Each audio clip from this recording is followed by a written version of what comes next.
Hello and welcome to Handiworks Canadian Smocking Tutorial. Please subscribe my channel for more videos. First of all, you should iron and remove wrinkles if there are any.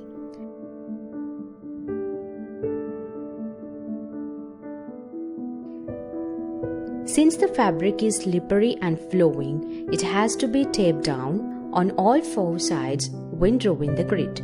If the grid does not have perfect squares, the end product will be distorted. If you can tape the fabric on the dining table or the floor.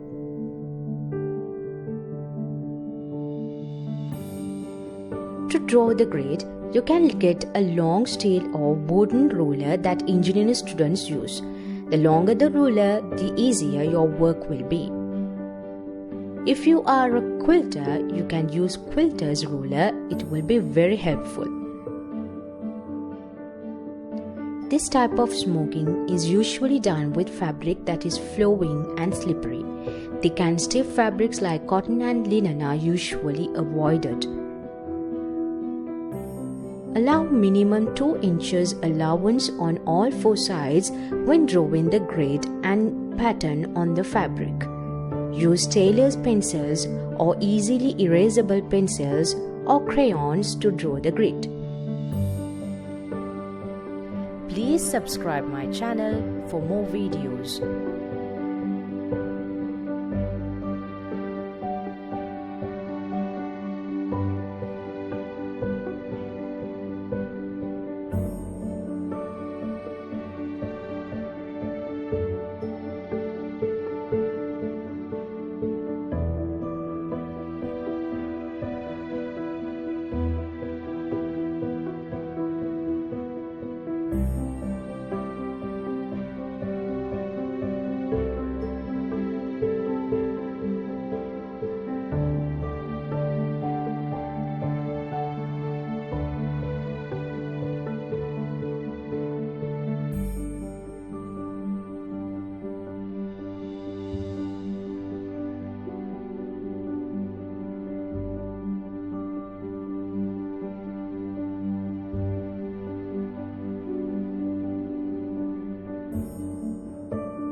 Place 2 or 3 diagonal stitches to hold the fold in place.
Smoking always shrinks fabric. The length and width of fabric required will vary based on pattern chosen size of the grid squares. When smoking, you will end up with about 1/3 of your initial fabric width.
Smoking requires lightweight fabric with a stable wave that gathers well. Cotton and silk are typical fiber choices, often in lawn or voile.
I was a little girl then, and I have always loved this art. Canadian smoking is an art of fabric manipulation.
If you followed any of my tutorials and made something, send me pictures and I will post them on my Facebook page.